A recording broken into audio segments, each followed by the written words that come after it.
ওকে, so last দিন আমাদের check point question and exam practice question যে সলিউশন করতেছিলাম, আমাদের মোমেন্টামেরটা বাকি ছিল না।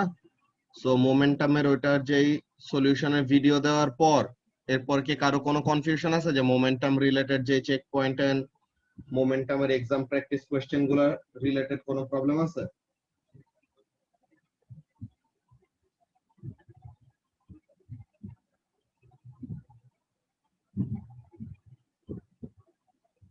এই মোমেন্টাম রিলেটেড এগুলোতে যদি আমাদের কোনো প্রবলেম না থাকে দেন তাহলে আজকে ওই যে আমাদের ম্যাটেরিয়ালস এর লেকচার স্টার্ট করার কথা। অলরেডি ভিডিও একটা তোমাদেরকে দিয়ে রাখছিলাম, ওইটা তোমাদেরকে দেখার জন্য বলে দিছিলাম। সো হোপফুলি তোমরা ভিডিওটা দেখছো, যে আমরা একটা নতুন একটা কনসেপ্ট নিয়ে ডিসকাশন শুরু করব যে আপথ্রাস্ট। হ্যাঁ, তো আপথ্রাস্টের ওই ব্যাপারটা কেমন কি, যে আপথ্রাস্টের জন্য যে যে কোনো কিছু ফ্লোট করার জন্য উই নিড আপথ্রাস্ট। তো ওই ব্যাপারটা কিভাবে কি কাজ করে ওইসব ব্যাপারগুলো আমরা দেখবো আর কি। ঠিক আছে,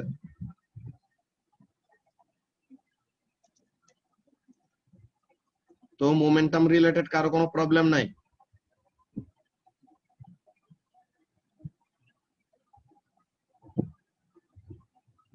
ওকে, সো তাহলে আমরা ফ্লুইডস চ্যাপ্টারের মধ্যে চলে। ভাইয়া, হ্যাঁ, বলো।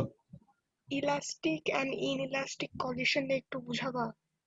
আচ্ছা, ইলাস্টিক কলিশন আর ইনইলাস্টিক কলিশন এই দুইটা মানেটা কি? এখন দেখো, law of conservation of momentum আমরা পড়ছি না? Law of conservation of momentum হ্যাঁ। আমাদেরকে বলে যে total momentum before and total momentum after আমাদের কি থাকবে, অলওয়েজ সেম থাকবে। So momentum remains conserve. এখন এইটা যে কোনো কলিশনের জন্য, ওকে, যে দুইটা অবজেক্ট কোলাইড করতেছে, যে কোনো এরকম কলিশনের জন্য মোমেন্টাম কনজার্ভ থাকবেই থাকবে, এটা মাস্ট। এখন কাইনেটিক এনার্জি, যে total kinetic energy before a collision and total kinetic energy after a collision, এই দুইটা জিনিস কনস্ট্যান্ট আছে নাকি না এইটার উপর ডিপেন্ড করবে যে কলিশনটা ইলাস্টিক নাকি ইনইলাস্টিক। ব্যাপারটা খেয়াল করো যে যদি আমরা মোমেন্টাম রিলেটেড কোন একটা কলিশনের এমন যদি ম্যাথ করি, কোনটা করা যায়,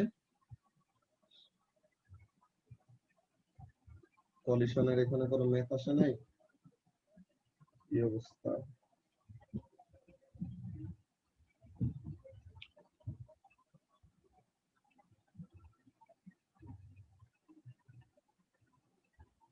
আচ্ছা, মনে করো আমরা এই যে উপরে কোন একটা ওয়ার্ক এক্সাম্পলের মধ্যে যাই, এই যে এখানে এখানের মধ্যে কাজটা কি খেয়াল করো তো, যে if the boy has a mass of 55 kg and steps forward at a speed of 1.5 meter per second, তো বলছে what will happen to the boat which has a mass of 36 kg, ignore the effects of friction. So এখন এখানের মধ্যে দেখো পুরো সিস্টেমটা initially কিসে ছিল, রেস্টে ছিল না? যে ছেলেটা নৌকার উপরে রেস্টে দাঁড়ায় ছিল, তাই তো? এখন আফটার, যে after the boy started moving, তো তখন কি হচ্ছে, ছেলেটা টুয়ার্ডস লেফট যাচ্ছে আর বোটটা টুয়ার্ডস রাইট যাচ্ছে। কেন? তাহলে যেন টোটাল মোমেন্টাম বিফোর তো জিরো ছিল, টোটাল মোমেন্টাম আফটার কেও যেন কি বানাইতে পারে, জিরো বানাইতে পারে। তো তাহলে অপোজিট ডিরেকশনে মুভ কেন করতেছে? বিকজ মোমেন্টাম তো একটা ভেক্টর কোয়ান্টিটি। তো তাহলে লেফটে একটা অবজেক্ট গেছে, সো তাহলে রাইটে আরেকটা অবজেক্ট যে কি করতে চাবে, মোমেন্টামটাকে ক্যান্সেল আউট করতে চাবে বেসিক্যালি। তো এইখানে অ্যাকচুয়ালি এক্সাম্পলটা ভালো না। এই এক্সাম্পলটা এই এক্সাম্পলটা যদি আমরা দেখি তাহলে পরে হোপফুলি বুঝতে পারবা। এখন দেখো এখানের মধ্যে ব্যাপারটা কি হচ্ছে, যে টোটাল মোমেন্টাম বিফোর কি বলতেছে, যে in an American football match, মানে ওই যে রাগবি আর কি বেসিক্যালি। তো কি করে, the stationary quarterback is tackled by a defender who dives through the air at 4 metre per second. তো তাহলে ইনিশিয়ালি এই যে বিফোর এন্ড আফটারে ডায়াগ্রাম আঁকা আছে, এখানে আমরা নতুন করে আঁকলাম না। তো এই যে দেখো, এই যে ডিফেন্ডারটা যার ম্যাস হলো 140 কেজি, সে কি করতেছে, ইনিশিয়ালি কত ভেলোসিটিতে মুভ করতেছে দেখো তো, 4 মিটার পার 4 সেকেন্ড, তাই মিটার। না? আচ্ছা, আর ওই কোয়ার্টার ব্যাক সে কি করতেছে, যার ম্যাস হলো 95 কেজি, সে শুধু দাঁড়ায় আছে। ওকে, তার ভেলোসিটি হলো 0। আচ্ছা, তো এখন ইনিশিয়ালি আমাদের মোমেন্টাম যত ফাইনালি আমাদের মোমেন্টাম তত, এটা দিয়ে আমরা ভেলোসিটি বের করছি কত 2.4 মিটার পার সেকেন্ড। যে আফটার দা কলিশন কি করছে, ওই যে ডিফেন্ডারটা উড়ে যে কোয়ার্টার ব্যাকটাকে ধরে দেন দোনোজন একসাথে মুভ করছে, একসাথে তাদের কমন ভেলোসিটিটা কত, একসাথে মুভ করতেছে যে তাদের কমন ভেলোসিটি হলো 2.4 মিটার পার সেকেন্ড। এখন আমরা যদি একটা কাজ করে, দেখো তো জাসমিন কি বলে মতকর, যে এখানের মধ্যে আমাদের টোটাল কে ই বিফোর, তো before the collision total kinetic energy কত, কাইনেটিক এনার্জি ফর্মুলা কি, half into mass into velocity square. তো এখন ইনিশিয়ালি 140 কেজি ওয়ালা যে ডিফেন্ডারটা, সে কত ভেলোসিটিতে মুভ করতেছিল, 4 মিটার পার সেকেন্ডে মুভ করতেছিল, তো তার কাইনেটিক এনার্জি এত। আর যে নাকি কোয়ার্টার ব্যাকটা, সে তো রেস্টে ছিল, তো তার কাইনেটিক এনার্জি কত হবে,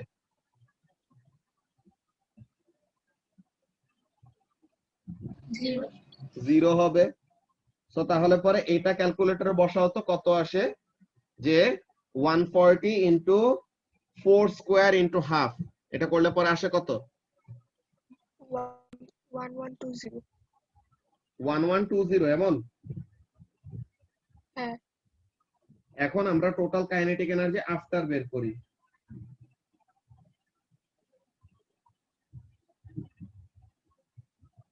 তো আফটার দা কলিশন দেখো তো তাদের কাইনেটিক এনার্জি কত, যে 140 কেজি ওয়ালা ওই ডিফেন্ডারটা 2.4 মিটার পার সেকেন্ড স্কয়ারে মুভ করছে, আর 95 কেজি ওয়ালা কোয়ার্টার ব্যাক, সেও তো এখন 2.4 মিটার পার সেকেন্ড স্কয়ারে মুভ করতেছে। তো এখন দেখো তো এই দুইটা কাইনেটিক এনার্জি প্লাস করলে কত হয়,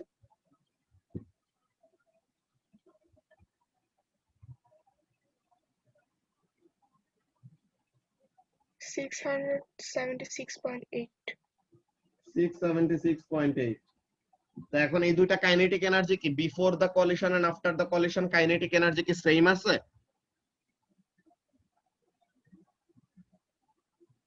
না। সো এই যে কাইনেটিক এনার্জিটা before collision and after collision different, তো এর জন্য কি বলা হয়, যে এই কলিশনটা হলো ইন ইলাস্টিক কলিশন। ওকে, যে total kinetic energy before collision and total kinetic energy after collision যদি সেম না হয়, তো তাহলে এই কলিশনটাকে বলা হয় ইন ইলাস্টিক কলিশন। আর যদি কোনো কলিশনে এমন তুমি ক্যালকুলেশন করে পাও যে total kinetic energy before and total kinetic energy after, এই দুইটা কাইনেটিক এনার্জি যদি তুমি কি পাও, সেম পাও, তো তাহলে পরে তখন কি বলবে, এটা কেমন টাইপের কলিশন, ইলাস্টিক কলিশন। বুঝতে পারছো? Elastic collision. হ্যাঁ হ্যাঁ বুঝছি। ওকে, তো তাহলে পরে এটা আমাদের যে একটা ছোট কনফিউশন ছিল যে elastic and inelastic collision বলতে কি বোঝায়, তো ওই ব্যাপারটা আমরা ডিসকাস করে নিলাম। ওকে, সো তাহলে এখন we will start our topic 2, যে topic 1 which covers more than 70%, যে almost 75% of the syllabus of unit 1 mechanics related। So ওইটা আমাদের অলরেডি শেষ। নাও ম্যাটেরিয়ালস, তো এই ফ্লুইডস এর এই ব্যাপারে কতগুলা টপিক আমরা আগেই পড়ছি, যে ডেনসিটি, ভলিউম, এইসবের ব্যাপারে আমরা আগে থেকেই আইডিয়া জানি, দেন প্রেসার, এইসব রিলেটেড ব্যাপার স্যাপার আমরা ও লেভেলসে পড়ে আসছিলাম। আপথ্রাস্ট নামের একটা যে ফোর্স আছে, এইটাকে আমরা ও লেভেলসে এত বেশি ডিটেইলসে পড়ি নাই, ঠিক আছে। এখন এই ক্লাসে আমরা আপথ্রাস্টটা নিয়ে ডিটেইলসে ডিসকাস করব, যে আপথ্রাস্ট নামের যে ফোর্সটা কাজ করে, এটা কেন, কিভাবে এটা অ্যারাইজ করে এন্ড এভরিথিং, এই ব্যাপারটা নিয়ে আমরা ডিসকাস করব। তো এইটার উপরে যে ভিডিওটা দিছিলাম, ভিডিওটা তো সবাই দেখছো নাকি? হ্যাঁ হ্যাঁ। ওকে, তো তাহলে এখন আমরা স্টার্ট করি। Let's go to the notepad.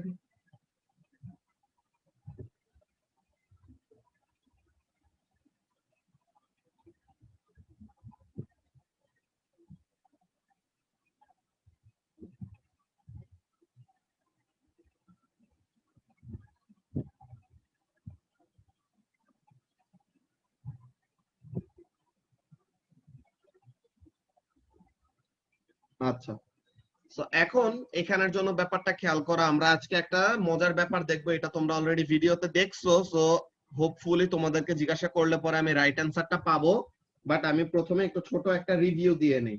যে ফার্স্ট অফ অল আমাদের ফ্লুইডস মানে কি? ফ্লুইড মানে কি আনিসা? যেটা দিয়ে কালি মুছে, যেটা ফ্লো করতে পারে। যেটা ফ্লো করতে পারে। Very good. সো তাহলে লিকুইডস এন্ড গ্যাসেস তাদেরকে আমরা ফ্লুইডস বলি, তাই তো? যারা নাকি ফ্লো করতে পারে। আচ্ছা ঠিক আছে, ভালো কথা। তো এখন আমরা ডেনসিটি নামের একটা জিনিস পড়ছিলাম। ডেনসিটি কি জিনিস?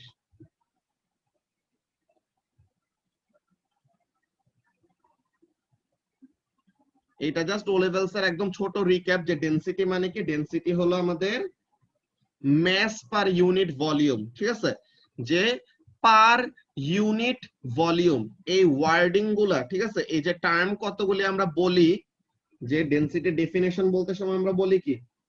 ডেনসিটি ডেফিনেশন বলতে সময় আমরা কি বলি? Mass per unit volume. বুঝতে পারতেছি যে ম্যাস পার ভলিউম, ইউনিট জিনিসটা আবার কি? এটা কি বলতে পারবা কাবিও?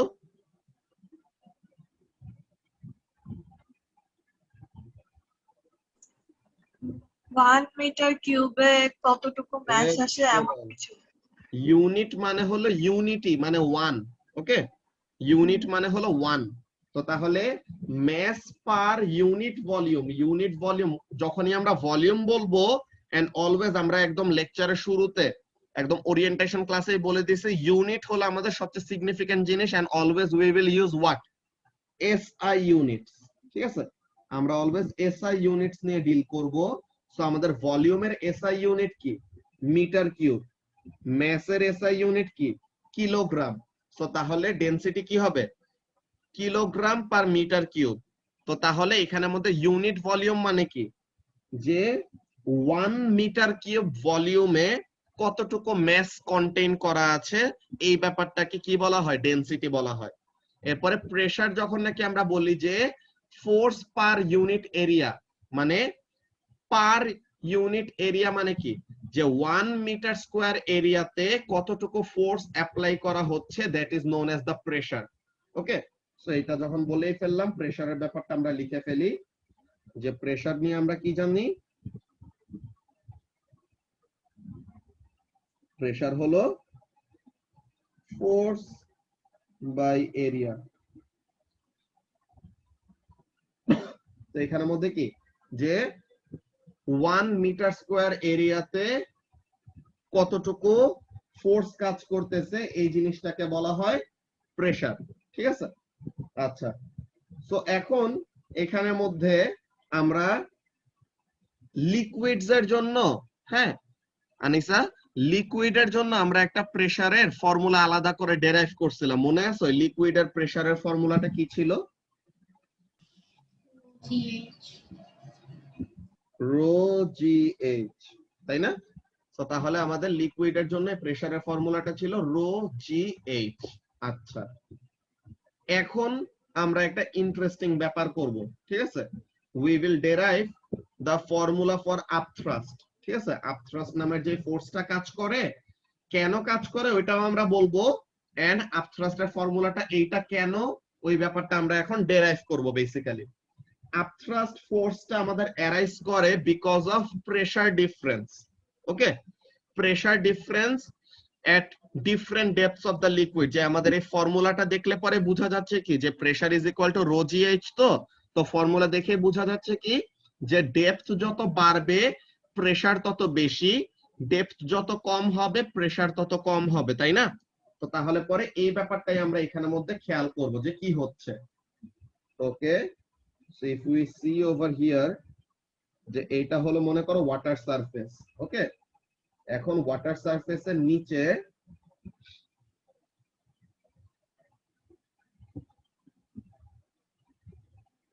ওয়াটার সারফেসের নিচে এরকম আমাদের অবজেক্টটা আছে।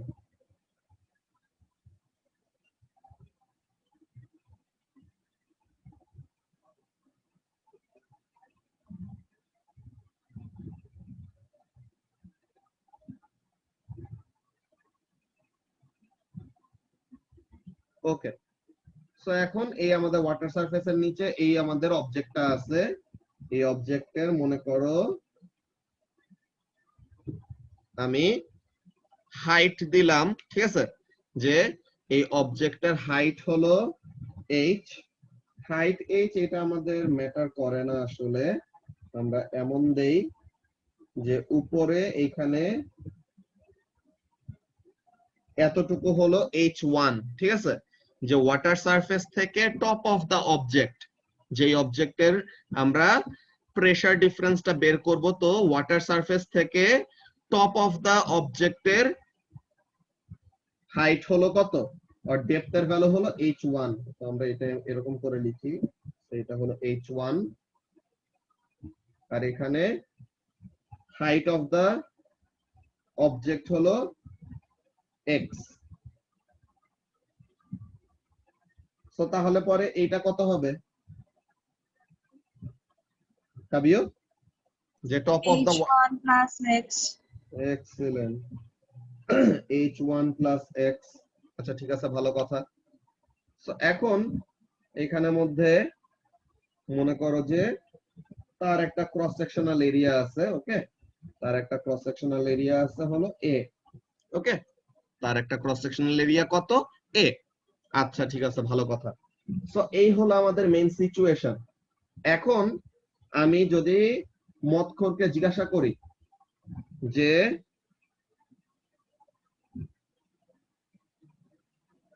Pressure at the top of the object, যে অবজেক্টের উপর পাশে যে আমাদের কি করবে, এখানের মধ্যে দেখো পুরো অবজেক্টটা কি পানির নিচে না মতখোর, পুরো অবজেক্টটা কিন্তু হ্যাঁ। পানির নিচে, হ্যাঁ। তো এখন দেখো পানি কিন্তু সব ডিরেকশন থেকে কি করে, প্রেসার এক্সার্ট করে, বুঝছো, পানি কি করে, সব ডিরেকশন থেকে প্রেসার এক্সার্ট করে। আমি একটা ডায়াগ্রামটা এখানে তো আমরা অ্যাকচুয়ালি এইসব ভ্যালুগুলো কাছাকাছি এঁকে ফেলছি, দাঁড়া একটা কাজ করি আমি, 1 মিনিট, এগুলো একটু মুছি, এগুলো আবার আমি লিখে দিব, সমস্যা নাই, আমি একটা ইম্পর্টেন্ট ব্যাপার দেখাইনি। ওকে, তো এখন খেয়াল করো যে আমি কয়টা অ্যারো আঁকবো, ওই অ্যারো গুলা দিয়ে আমি ফোর্স রিপ্রেজেন্ট করব, ঠিক আছে। তো এখন দেখো অ্যারো গুলা কেমন, এই এই এই অবজেক্টের উপরে যে ওয়াটার গুলি আছে, এই ওয়াটার গুলি কি করবে, অবজেক্টটাকে নিচের দিকে ফোর্স এক্সার্ট করবে নাকি? হ্যাঁ। আচ্ছা, দেন এই সাইড দিয়ে এরকম প্রেসার এক্সার্ট করতেছে, এই যে সাইড ওয়াইজ এরকম আমাদের প্রেসার আসতেছে আর কি।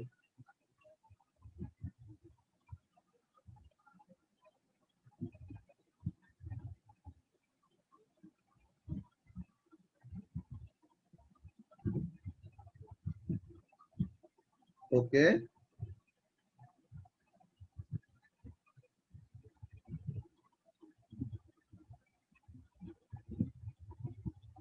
এখন যারা নাকি ভিডিওটা দেখছো আগের, তারা এখানের মধ্যে অ্যান্সার করতে পারা উচিত যে আমার অ্যারো লেন্থ গুলা এমন কেন দিচ্ছি আমি, যে উপরে আমার অ্যারো লেন্থ গুলা কি আছে দেখো তো রাফিন, একদম উপরে যে টপ অফ দা অবজেক্টে আমার অ্যারো লেন্থ গুলা ইকুয়াল লেন্থের, তাই না, যে এই যে এখানের মধ্যে আমার, ওয়াও এত বড় ইরেজার আমি আনতে চাইছি, এই যে একদম উপরে আমার অ্যারো লেন্থ গুলা সবগুলা সমান সমান, এরা কোন দিকে প্রেসার এক্সার্ট করতেছে বা ফোর্স এক্সার্ট করতেছে, নিচের দিকে, তাই না? হ্যাঁ। ওকে, এখন দেখো সাইড ওয়াইজ ফোর্স গুলা এমন কেন, যে সাইড ওয়াইজ উপরে আমার অ্যারো লেন্থটা ছোট, যত নিচে যাচ্ছে অ্যারো লেন্থটা আমি বড় করে দেখাইতেছি, what is the reason? Like যত নিচে যাচ্ছে ডেপথ ইনক্রিজ ডেপথের সাথে প্রেসার ইনক্রিজ করে, প্রেসার অলসো ইনক্রিজ করছে। Pressure increase with depth. Excellent, যে যত আমাদের ডেপথ ইনক্রিজ করবে তত কি করবে, প্রেসার বাড়বে, so that's why the value of the force will increase. কিন্তু ইন্টারেস্টিং ব্যাপারটা দেখো যে এই যে আমার যে হরাইজন্টাল যে ফোর্স গুলি, এই যে এই ফোর্সটাকে কি করে দিবে, ক্যান্সেল আউট করে দিবে, এই ফোর্সটাকে ক্যান্সেল আউট করে দিবে, এই ফোর্সটাকে ক্যান্সেল আউট করে দিবে, এই ফোর্সটাকে কি করে দিবে, ক্যান্সেল আউট করে দিবে, right? Horizontally same line of action দিয়ে তারা কাজ করতেছে, ইকুয়াল এন্ড অপোজিট ডিরেকশনে force, so this forces will all cancel each other out. এটা নিয়ে কি কারো কোনো কনফিউশন আছে? কি বললাম? হরাইজন্টাল যে ফোর্স গুলি কাজ করতেছে সাইড ওয়াইজ, হরাইজন্টাল কিন্তু এই প্লেনেও, যে এই ডিরেকশনেও কিন্তু আমাদের ফোর্স আসবে, যে ওই সাইড দিয়ে এই সাইড দিয়ে, ওই সাইড দিয়ে এই সাইড দিয়ে, এইগুলা ফোর্স গুলাও কি করবে, সবগুলি একজন আরেকজনকে ক্যান্সেল আউট করে দিবে। কিন্তু ব্যাপারটা দেখো, সো তাহলে এই ফোর্স গুলি কি হচ্ছে, this forces are getting cancelled out, the horizontal forces, এই ফোর্স গুলি কি হচ্ছে, ক্যান্সেল আউট হয়ে যাচ্ছে, অলরাইট। কিন্তু দেখো বটম অফ দা অবজেক্ট, অবজেক্টের একদম নিচে এরর লেন্থ গুলা কি, টপ অফ দা অবজেক্টের থেকে কি এরর লেন্থটা বড় না? বটমে এরর লেন্থটা এরর লেন্থটা বেশি, আর টপে এরর লেন্থটা হলো কম। এইটার রিজনটা কি তোমরা একটু আগে অলরেডি অ্যান্সার দিয়ে দিছো, যে ডেপথ যত বাড়বে প্রেসার তত বেশি হবে। সো তাহলে ব্যাপারটা খেয়াল করো তো, so what will happen whenever an object is going under water, or একটুও যদি পানির নিচে যায় তাহলেও এই ফোর্সটা আসবে, আমরা বলবো, হ্যাঁ, একটুও যদি পানির নিচে যায় তাহলেও কি করবে, এই ফোর্সটা কাজ করবে। সো ব্যাপারটা কি হচ্ছে দেখো তো আনিসা, উপর থেকে নিচের দিকে ফোর্স হলো কম, যে এখানে আমি এই ফোর্সের নাম দিই মনে করো F1, আর এই ফোর্সের নাম দিলাম F2। তো এই দুইটা ফোর্সের মধ্যে কি একটা ডিফারেন্স আছে না? কোন ফোর্সটা বড়? নিচের ফোর্সটা বড়, F2 তাই তো? সো তাহলে এই যে নিচের ফোর্সটা হলো বড়, তো তার মানে there is a resultant force, alright, যে there is a resultant force acting on the object in the upward direction. তো এই ফোর্সটা কেন অ্যারাইজ করলো, যে উপরে F1 নিচে F2, এই দুইটা ফোর্সের মধ্যে ডিফারেন্স কেন ক্রিয়েট হয়েছে? Because of the pressure difference. তো এই যে কোনো একটা অবজেক্ট যদি পানির নিচে যায়, ঠিক আছে, অ্যাকচুয়ালি এটা কি হয়, যে কোনো ফ্লুইডকে যদি ডিসপ্লেস করে, ফ্লুইডকে ডিসপ্লেস করলে পরে ফ্লুইড তার উপরে কি করে, একটা প্রেসার এক্সার্ট করবে, and this difference in pressure arises this force called upthrust। যে এখানে কি আপওয়ার্ড ডিরেকশনে একটা রেজাল্টেন্ট ফোর্স আছে না আনিসা, যে অবজেক্টের উপর কি থাকবে, F2 is greater than F1, so তাহলে F2 minus F1 করলে the force that remains will be the force that we will call upthrust force। ঠিক আছে, বুঝতে পারতেছো সবাই কি বললাম? ওকে, সো তাহলে এই ব্যাপারটা যদি এখন আমরা এক্সপ্যান্ড করি, সো আমরা সাইডে যে সব ব্যাপারগুলো লিখে রাখছিলাম ওই জিনিসগুলো লিখি আরেকবার, যে this was height h1, the object had a height of x, so তাহলে ওয়াটার সারফেস থেকে bottom surface of the object, এখানে হাইটের ভ্যালুটা হবে এই h1 plus x। আচ্ছা ঠিক আছে, ভালো কথা। সো তাহলে pressure at the top of the object কি হবে, ডেনসিটি অফ দা লিকুইড হলো rho, okay, density of the liquid হলো রো, এটা রো এল লিখে দেই, আমাদের ডেনসিটির ব্যাপার একটু আসবে পরে ব্যাপার। সো এখানের মধ্যে কাজটা কি, pressure at the top of the object কি হবে, রো জি, আর এখানে হাইটের ভ্যালু কত, h1 নাকি মতখর? হ্যাঁ, টপের জন্য হাইট হলো h1। ওকে, ভেরি গুড। এরপর আমরা দেখি, যেটা আমরা লিখে দেই, এটা হলো ওয়াটার সারফেস। আচ্ছা ঠিক আছে, ভালো কথা। সো এখন আমরা লিখি pressure at the bottom of the object.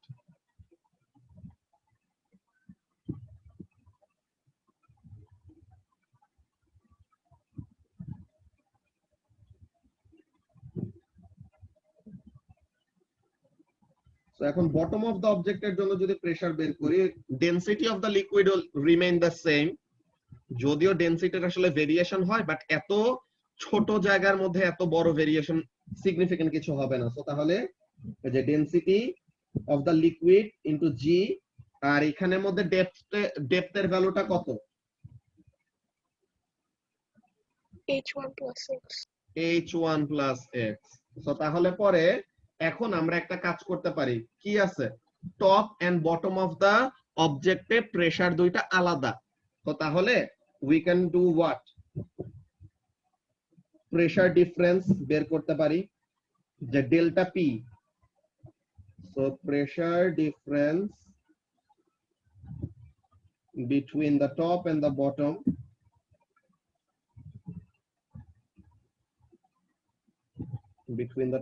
bottom is equal to rho g h1 plus x minus rho g h1. ওকে, তো তাহলে কি আসে, rho g h1 plus rho g x minus rho g h1. তো rho g h1 কি হয়ে গেল, কাটাকাটি হয়ে গেল। সো ফাইনালি কি থাকতেছে, rho g x। Alright, so এটা হলো আমার কি pressure difference. So delta P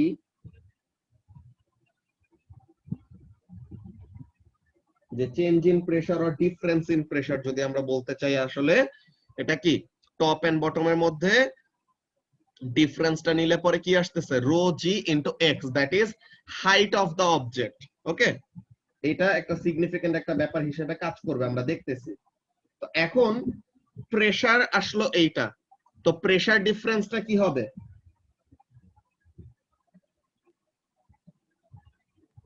pressure ডিফারেন্সটা আসলে হবে কি difference in force per unit area, নাকি আনিসা? যে এখানের মধ্যে আমাদের প্রেসারটা আসলে কি আসতেছে, দেখো প্রেসারটা আসলে হচ্ছে এরকম যে P2 minus P1 is equal to কি হবে, F2 minus F1 by the area over which these forces are acting.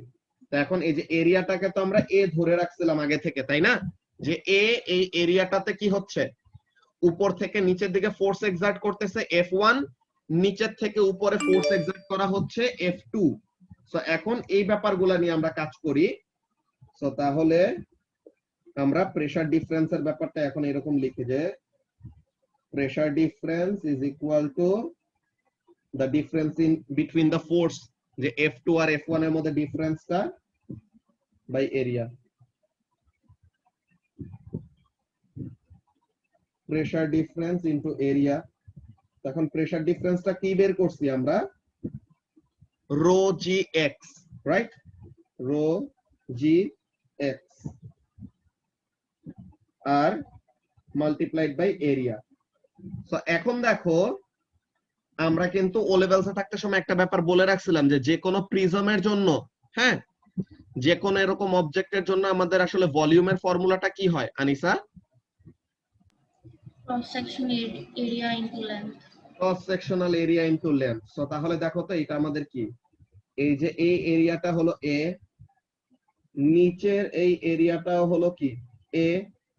So তাহলে এ ইনটু এক্স করলে পরে আমরা কি পাবো, অবজেক্টের ভলিউমটা যতটুকু ওইটা পাবো না? সো তাহলে cross sectional area of the object into x, এটা করলে পরে আমরা কি পাবো, we will get a volume. So তাহলে density into g into v. So this is the difference between the two forces F2 and F1. So এই ফোর্সটাকে আমরা কি নাম দিছি, this force will be called upthrust force. ওকে, এই ফোর্সটাকে আমরা কি বলবো, আপথ্রাস্ট ফোর্স বলবো। কিন্তু এখানে আমাদের কাহিনী শেষ না। এই যে ডেনসিটিটা কার ডেনসিটি, ভলিউমটা যে নিচ্ছে ভলিউমটা কার, এই ব্যাপারগুলি আমাদের মাথায় রাখতে হবে। ওকে, এই ব্যাপারগুলি খুবই ইম্পর্টেন্ট। আমি এগুলার সাবস্ক্রিপ্ট গুলা লিখে দিচ্ছি এন্ড একটু পরে এগুলা নিয়ে আমরা ডিসকাস করব। সো তাহলে এখানের মধ্যে দেখো আপথ্রাস্ট আসলে যদি ইন ডিটেইল আমরা লিখি, ভিডিওর মধ্যেও তোমরা হোপফুলি দেখছো। সো এখানে ইন ডিটেইল যদি আমরা লিখি, ডেনসিটিটা কার, ডেনসিটি অফ দা ফ্লুইড, জি তো নরমালি জি 9.81 যেটা, ভলিউমটা আসলে কার, ভলিউমটা দুই ভাবে লেখা যায়। একটা কি লেখা যায়, volume of object inside the fluid, যে অবজেক্টের যতটুকু ভলিউম, হ্যাঁ, যে অবজেক্টের যতটুকু ভলিউম ওই ফ্লুইডের ভিতরে আছে এই ভলিউমটা আমাদের কি করবে, আপথ্রাস্টটাকে ম্যানিপুলেট করবে। ঠিক আছে, ব্যাপারগুলো কিভাবে কাজ করে ওই জিনিসগুলো আমরা দেখবো এখনই। জাস্ট এই ব্যাপারটুকু আলাদা করে সবাই নোট ডাউন করে রাখো যে ডেনসিটিটা হলো লিকুইডের বা ফ্লুইডের, যে ফ্লুইডটাকে ডিসপ্লেস করা হচ্ছে এই ফ্লুইডের, আর ভলিউমটা কার, ভলিউমটা হলো অবজেক্টটা যতটুকু ফ্লুইডের ভিতরে আছে। অর এটাকে আরেকটা ওয়েতে লেখা যায়, যে আমরা যদি অর দিয়ে লিখি আরেকটা ওয়েতে এটা কি লেখা যায়, যে ডেনসিটিটা হলো ফ্লুইডের, এটা অলওয়েজ জি তো জি, আর ভলিউমটা লেখা যায় যে volume of fluid displaced. Very good. So অবজেক্টের যতটুকু ভলিউম ডিসপ্লেস করা হবে, ডিসপ্লেস করা হবে মানে কি, যে তার নিজের জায়গা থেকে তাকে যদি সরায় দেওয়া হয় তো তাহলে it has been displaced from that specific scene. Okay, যে মনে করো আমরা যে এই যে অবজেক্টটা আঁকলাম না, দেখো তো কাবিও, এই যে আমরা যে অবজেক্টটা ড্র করছি এই অবজেক্টটা কি, সে কিন্তু একটা সার্টেন ভলিউম অকিউপাই করে আছে, কিন্তু এই ভলিউমের মধ্যে আসলে কার থাকার কথা ছিল, লিকুইডটার থাকার কথা ছিল না। সো এই লিকুইডটা থাকার কথা ছিল, তো এই লিকুইডের জায়গায় কে চলে আসছে, অবজেক্টটা চলে আসছে। তাহলে লিকুইডটা কি করবে, তাকে শান্তিমতো থাকতে দিবে, অবজেক্টটাকে তাকে শান্তিমতো থাকতে দিবে না, তো অলওয়েজ তাকে কি করবে, উপরের দিকে ঠেলতে থাকবে। ঠিক আছে, অলওয়েজ তাকে উপরের দিকে ঠেলতে থাকবে, because he has been displaced from its original position. তো এই যে ডিসপ্লেসমেন্টের এই ব্যাপারটা, যে আমরা কোন একটা অবজেক্ট নিয়ে আসলে কোন ফ্লুইডকে ডিসপ্লেস করলে পরে কি করে, ওই ফ্লুইড যে উপরে উঠে যায়, এই ব্যাপারটা প্রথমে বের করছিল কে, আনিসা মনে আছে? না মনে নাই।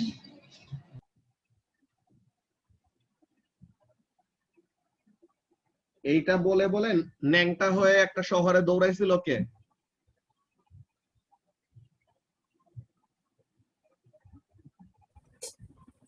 আর্কিমিডিস। আর্কিমিডিস।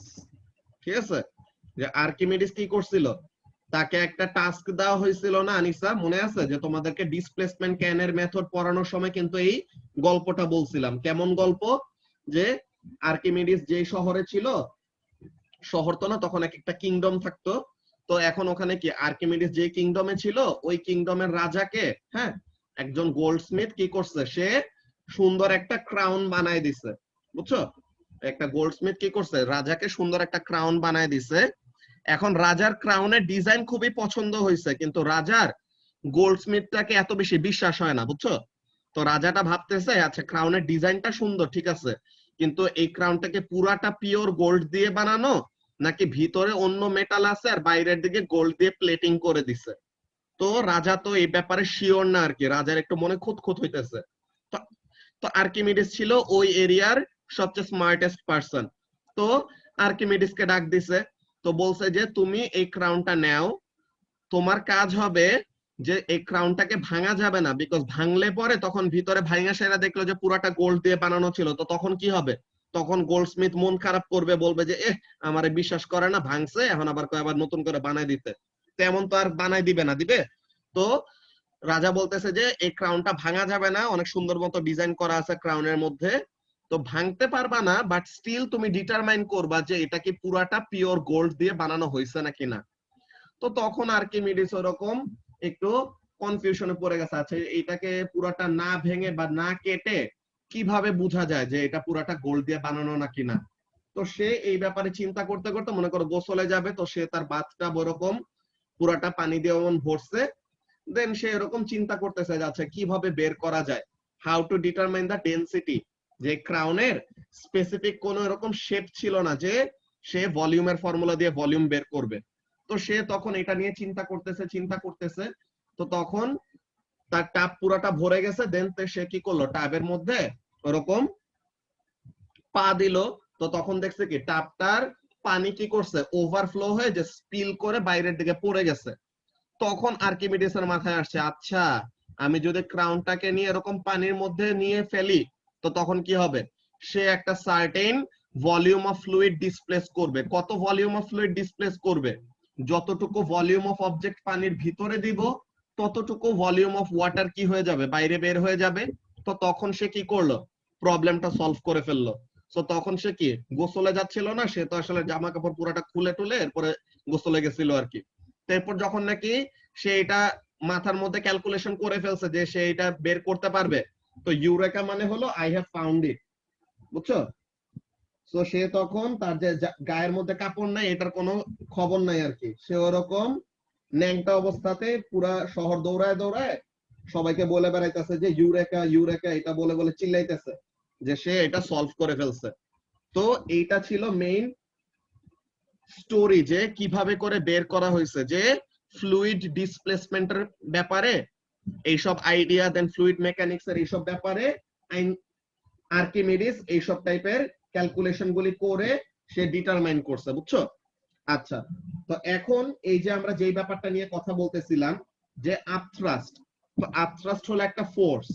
কখন অ্যারাইজ করবে এটা আনিসা? যখন যে কোনো ফ্লুইড ডিসপ্লেস করা হবে, ওই যে ফ্লুইডটা ডিসপ্লেস হয়েছে ওই ডিসপ্লেসড ফ্লুইডের ওয়েট যত ছিল ওই ডিসপ্লেসড ফ্লুইডের ওয়েটের সমান ফোর্স কি করবে, এক্সার্ট করবে। That is the upthrust. আপথ্রাস্টের আরেকটা ডেফিনেশন অনেকজনকে জিজ্ঞাসা করলে তারা তোমাকে এই ডেরাইভেশনটা দেখাবে না, অনেকজনই এই ডেরাইভেশন জানে না। পুরাপুরি সিলেবাসে আছে এমন না, এই ডেরাইভেশন তোমাদের সিলেবাসে ছিল না, বাট স্টিল একদম simple mathematics, simple plus minus করে আমরা আপথ্রাস্টের ফর্মুলাটা ডেরাইভ করে দেখাইছি।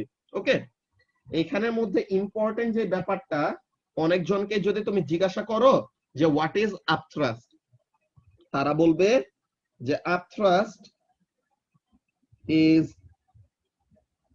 a force which arises when a fluid is displaced and the value of upthrust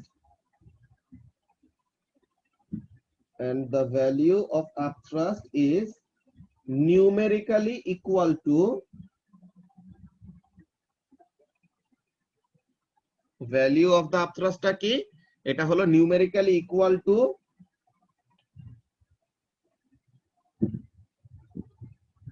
weight of the fluid displaced।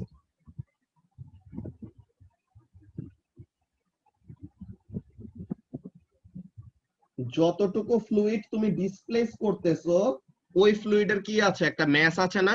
আচ্ছা, এই মিটিং এর আর 1 মিনিটের কম বাকি আছে, নেক্সট টাই জয়েন করো, ওখানে কন্টিনিউ করতেছি। না ভাই দেখা হয়নি। ওটা দেখে ফেলো, কিন্তু এই যে আমরা যে ডিসকাস করতেছি আগের ভিডিওটা যদি দেখে থাকতা তো এখন তোমার সবগুলো একটা সুন্দর একটা রিভিশন হয়ে যেত, বুঝছো? এর জন্য আমি আগের থেকে লেকচার ভিডিওগুলো দিয়ে দেই, তো যে তোমাদের প্রিভিয়াস ব্যাচ তো পুরাটাই অনলাইনে ক্লাস করলো, সো ওদের সব ভিডিওগুলো রেকর্ডেড আছে। সো এই ভিডিওগুলো আমি যখন দিয়ে দিব তখন দেখে ফেলবা আর কি ক্লাসের আগে আগে, ঠিক আছে? আচ্ছা ওকে, সো এই যে আমরা যেই ব্যাপারটা নিয়ে ডিসকাস করতেছিলাম, কি জিনিস, যে আপথ্রাস্ট হলো একটা ফোর্স যেটা কি কখন অ্যারাইজ করে, যখন নাকি কোনো একটা ফ্লুইডকে ডিসপ্লেস করা হয়, এন্ড তার ভ্যালুটা কিসের সমান, যে ফ্লুইডটাকে ডিসপ্লেস করা হচ্ছে ওই ফ্লুইডের যতটুকু ওয়েট থাকার কথা ছিল ওই ওয়েট অফ দা ফ্লুইডের সমান হয় হলো আপথ্রাস্টের ভ্যালুটা। ঠিক আছে, ব্যাপারটা কেমন আমরা যদি একটু দেখি, এখানের মধ্যে খেয়াল করো। লেটস সি, সো এই ফর্মুলাটা থেকে আমরা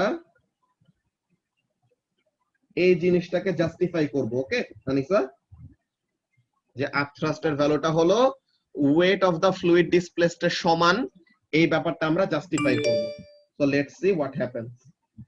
তো আমরা জানি যে upthrust is equal to density of the fluid into g into volume of fluid displaced. So FD দিয়ে কি বোঝাচ্ছি, যতটুকু ফ্লুইড ডিসপ্লেস হয়েছে ওইটার ভলিউম। ওকে, আচ্ছা, তো এখন ব্যাপারটা খেয়াল করো তো, ডেনসিটিকে কি লেখা যায়? ডেনসিটিকে মাস বাই ভলিউম লেখা যায় না? হ্যাঁ হ্যাঁ আর এখানের জন্য আরেকটা জিনিস, যে density is equal to mass by volume যেমন লেখা যায়, আবার কি লেখা যায় এখানে ভলিউমকে লেখা যায় মাস বাই ডেনসিটি, নাকি? তো তাহলে ভলিউম অফ ফ্লুইড ডিসপ্লেসড কে কি লেখা যাবে? যতটুকু ফ্লুইড ডিসপ্লেস হইছে ওই ডিসপ্লেসড ফ্লুইডের মাস ডিভাইডেড বাই ওই ফ্লুইডের যে ডেনসিটি। ওকে, যতটুকু ফ্লুইড ডিসপ্লেস হচ্ছে ততটুকু ফ্লুইডের mass divided by the density of the fluid. এটা করলে পরে আমরা কি পেয়ে যাব? যতটুকু ফ্লুইড ডিসপ্লেস হইছে তার ভলিউমটা পেয়ে যাব। তো তাহলে এখানের জন্য দেখো density of the fluid rho f into g, volume of fluid displaced কে লেখা যায় কি mass of fluid displaced divided by density of the fluid. তো এখন ডেনসিটি কাটাকাটি চলে গেল। তো এখন mass of the fluid displaced multiplied by g, তো এখন mass into g করলে পরে কি আসে মতকর? ওয়েট আসে। সো তাহলে এটা কিসের ওয়েট আসবে? ফ্লুইড ডিসপ্লেসড যতটুকু হইছে ওই ডিসপ্লেসড ফ্লুইডের weight. So weight of the fluid displaced is equal to upthrust. So এই জিনিসটা আমরা কি করলাম? জাস্টিফাই করলাম যে তারা যে ডেফিনেশনটা বলে, কি বলে যে upthrust is a force which arises কখন? যখন নাকি কোন একটা ফ্লুইড ডিসপ্লেস করা হয়। এন্ড আপথ্রাস্টের ভ্যালুটা কিসের সমান? আপথ্রাস্টটা হলো ফ্লুইড ডিসপ্লেসড এর ওয়েটের সাথে numerically equal. Okay, so this is why they say this. So তাহলে এইটা গেল আমাদের কি আপথ্রাস্টের মেইন যে আমাদের ডেফিনেশন, আপথ্রাস্টের ফর্মুলার ডেরাইভেশন এন্ড আপথ্রাস্টের মেইন যে কনসেপ্টটা, এই কনসেপ্টটাকে সবার মাথায় ঢুকছে যে আমাদের আপথ্রাস্ট ফোর্স কি? আপথ্রাস্ট নামের মধ্যেই আছে আলী, আপথ্রাস্টটা কি আপওয়ার্ড ডিরেকশনে একটা থ্রাস্ট ফোর্স কাজ করবে। ঠিক আছে, আপথ্রাস্ট মানেই হলো আপওয়ার্ড ডিরেকশনে একটা ফোর্স কাজ করবে। কিন্তু কেন কাজ করবে? যে কোন একটা ফ্লুইডের ভিতরে যদি কোনো অবজেক্ট চলে আসে, সো ওই ফ্লুইডটাকে কি করতেছে? ডিসপ্লেস করা হচ্ছে। তো যতটুকু ভলিউম অফ ফ্লুইড তুমি ডিসপ্লেস করলা ততটুকু ভলিউম অফ ফ্লুইড এর যে ওয়েট থাকার কথা, ওই ওয়েট সমান ফোর্স দিয়ে কি করা হয়? আপওয়ার্ড ফোর্স এক্সার্ট করা হয় অবজেক্টটার উপরে। তো এটাকে আমরা কি বলি? আপথ্রাস্ট ফোর্স বলি। ওকে, তো তাহলে এইটা গেল আমাদের মেইন ব্যাপার। তো তাহলে তোমাদেরকে যে ভিডিওটা দেওয়া হয়েছিল, এই ভিডিওটাতে এটার পরে আমরা আর কি নিয়ে ডিসকাস করছিলাম কাবিও? আর কিছু ছিল না। আর কিছু ছিল না, ওইটাই। বিকজ এরপরে আমাদের যেই ব্যাপারটা আসবে, এই আপথ্রাস্ট ফোর্সটাই হলো আমাদের খুবই ভাইটাল জিনিস। ঠিক আছে, ফ্লুইড মেকানিক্স এর জন্য। দেন এই যে তোমরা যারা নাকি ফেরিতে উঠো, নৌকায় উঠো, শিপে উঠো, লঞ্চে উঠো, এই যে এইসব অবজেক্ট গুলি ওয়াটার বডিজ এর উপর দিয়ে যেসব ভেহিকেল গুলি যায়, এগুলা প্রত্যেকটাই কি করে? They are surrounded with the concept of upthrust. যে কোনো অবজেক্ট যদি ফ্লোট করতে হয়, যে কাবিও তুমি যদি পানির উপরে শুয়ে থাকো, তুমি কি পানির উপরে নরমালি স্টিল থাকতে পারবা নাকি তুমি নিচে পড়ে যাবা? স্টিল থাকতে পারবো, একদম তো নিচে পড়বো না। তুমি যদি পানিতে শুয়ে থাকো, দাঁড়াবা না। যে সুইমিং পুলে, মনে করো যে সুইমিং পুলের পাশেই যে এই হলো সুইমিং পুল, এই তুমি দাঁড়ায় ছিলা সাইডে, এখন মনে করো তুমি এখানে শুয়ে পড়ে গেলা, এখন কি তুমি পানির উপরে ভেসে থাকতে পারবা নাকি নিচে ডুবে যাবা? ডুবে যাব। ডুবে যাবা। কেন?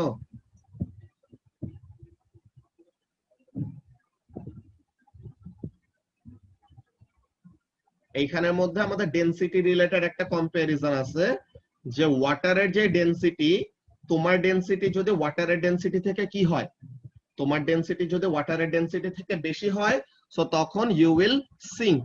ওকে, যে তুমি যার ভিতরে ফ্লোট করতে চাচ্ছ, যে তুমি যেই ফ্লুইডের মধ্যে ফ্লোট করতে চাচ্ছ, তোমার কি হইতে হবে?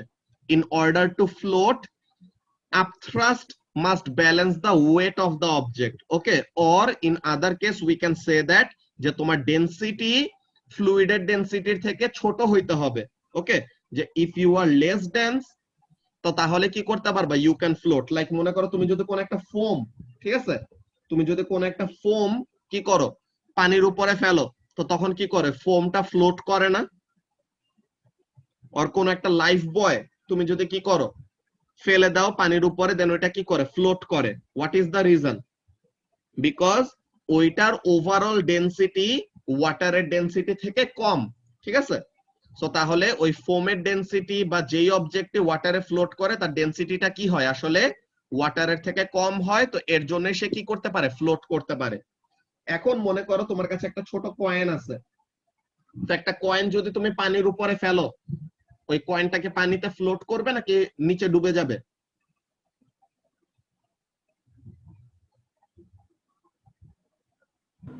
ডুবে যাবে। ডুবে যাবে। কেন? বিকজ এই কয়েনের ডেনসিটিটা ওয়াটারের ডেনসিটি থেকে বেশি। আচ্ছা, তো মনে করো এই কয়েনটা হলো আয়রন দিয়ে বানানো বা স্টিল দিয়ে বানানো, যেটাই বলো।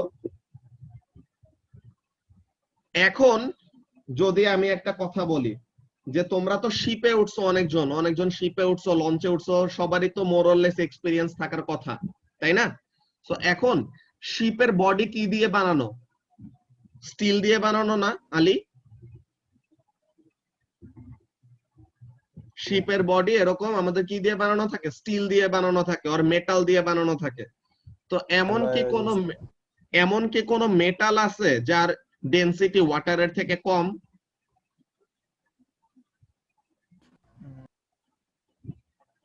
সোডিয়াম? না না। এমন কোন Mercury? আমাদের মার্কারি অ্যালুমিনিয়াম। লিকুইড, ঠিক আছে, কিন্তু মার্কারি ডেনসিটি ওয়াটারের থেকে অনেক বেশি। যে দেখো, এই যে আমরা যদি সার্চ করি ডেনসিটি অফ মার্কারি, দেখো মার্কারি ডেনসিটি কত, 13.6 gram per CM cube or 13,600 KG per metre cube. আর ওয়াটারের ডেনসিটি কত, 1 গ্রাম পার সিএম কিউব। তো তাহলে কি, mercury is 13.6 times more dense than water. তো তাহলে কি, মার্কারের ডেনসিটি ওয়াটারের থেকে কি অনেক অনেক বেশি। ওকে, তো তাহলে এমন কোন মেটালই নাই যেই মেটালের ডেনসিটি ওয়াটারের থেকে কম হয়। কিন্তু এই যে মেটাল দিয়ে বানানো শিপ, মেটাল দিয়ে বানানো ফেরি, মেটাল দিয়ে বানানো লঞ্চ, এইসব কি করে, তারা ওয়াটারে ফ্লোট করে না। How is that possible Anisa? ওয়েটের জন্য। বুঝি নাই। আপথ্রাস্ট ওয়েট ব্যালেন্স করে দেয়। আপথ্রাস্টটা ওয়েটটাকে কিভাবে ব্যালেন্স করবে? তার বডিটা না এরকম মোরডেন্স ম্যাটেরিয়াল দিয়ে বানানো, তো তাহলে পরে কিভাবে আপথ্রাস্টটা ওয়েটটাকে ব্যালেন্স করবে? এখানের মধ্যে ব্যাপারটাই হলো অবজেক্টের বডিটা, যে শিপের বডিটা স্টিল দিয়ে বানানো, এইখানে কোনো সমস্যা নাই, স্টিল ঠিক আছে, কিন্তু শিপের ভিতরে there is a huge volume that is vacuum or that is full of air, ঠিক আছে, পুরাটা ফাঁপা বাতাস দিয়ে ভরা, ঠিক আছে। আউটসাইড কেসিংটা, যে বাইরের বডিটা স্টিল দিয়ে বানানো, দ্যাটস ভেরি গুড, কিন্তু তার কি ভিতরে অনেক বড় একটা জায়গা জুড়ে কি দিয়ে ভরা আছে, এয়ার দিয়ে ভরা, বাতাস, ঠিক আছে। তো এখন ওভারঅল এই কনসেপ্টটাই হলো যে overall density of the object. তো অ্যাজ আ হোল তুমি পুরো শিপ নিলা, yes it's body is made out of metal and everything, but still শিপের বাকি জায়গাটুকু, যে বডি বাদে বাকি জায়গাটুকু এত বেশি এয়ার দিয়ে ভরা যে ওভারঅল ডেনসিটি যদি তুমি বের করো, যে ইয়েস মেটাল দিয়ে বানানো, তো এই side bottom side top side full of metal, ভিতরে পুরাটা এয়ার। তো total mass of the ship divided by total volume of the ship যদি করো, তো তাহলে কি পাবা, overall density of the ship পাবা না আনিসা? তো তাহলে overall density of the ship যখন নাকি বের করা হয়, তখন তুমি দেখবা যে the overall density of the ship is actually less than that of water. তো তাহলে এই ব্যাপারটা কিভাবে তারা অ্যাকমপ্লিশ করে, শিপ গুলা যে সাইজে যে এত বড় থাকে, ইয়া বিশাল বড় একটা জায়গা তারা পুরাটা কি দিয়ে ফিল আপ করে রাখে? এয়ার দিয়ে ফিল আপ করে রাখে। So overall density of the sheep যেন কি হয়? ওয়াটারের থেকে কম হয়। তো তাহলে কি করতে পারে? শিপ গুলা ওয়াটারের উপরে ফ্লোট করতে পারে। বুঝতে পারছো? ওকে, সো তাহলে এই ব্যাপারটা নিয়েই তোমাদের নেক্সট লেকচারের মধ্যে এগুলো আমরা ডিসকাস করব। সো এখন আমি তোমাদেরকে ভিডিওটা দিয়ে দিচ্ছি ওই লাবিবাদের ব্যাচের। সো তোমরা নেক্সট ক্লাসের আগে, যে থার্সডের আগে তোমরা এই ভিডিওটা দেখে রাখবা, দেন এটা নিয়ে আমরা থার্সডের ক্লাসে ডিসকাস করব যে হাউ অবজেক্টস ফ্লোট। যে আপথ্রাস্ট ওয়েট কে ব্যালেন্স করবে, that's very good. Then density related যেসব ব্যাপার, দেন ওভারঅল ডেনসিটির যেসব ব্যাপার, এগুলা নিয়ে ওই লেকচারের মধ্যে ডিটেইল ডিসকাশন পাবা। ওকে, এন্ড আজকে রাতে তোমাদের ওই বুকলেটের মার্ক স্কিমটা দিয়ে দিব, যে যেটা হোমওয়ার্ক দিছি না মোশনের, ওই পার্টটুকুর আমি মার্ক স্কিমটা দিয়ে দিব, তাহলে যেন তোমরা ফ্রাইডের আগে মার্ক স্কিম দেখে তোমাদের অ্যানসার গুলো চেক করে নিতে পারো। তাহলে যেন ফ্রাইডেতে আমরা কি করব, মার্ক স্কিম দেখার পরেও যদি তোমার কোনো কনফিউশন থেকে থাকে ওইসব প্রবলেম গুলা নিয়ে ডিসকাস করব। ঠিক আছে, দাঁড়াও আমি তোমাদেরকে ফার্স্টে লিংকটা দিয়ে নেই। ওকে, সো তোমাদের মেসেঞ্জার গ্রুপে দেখো যে অলরেডি ভিডিও লিংকটা দিয়ে দিছি।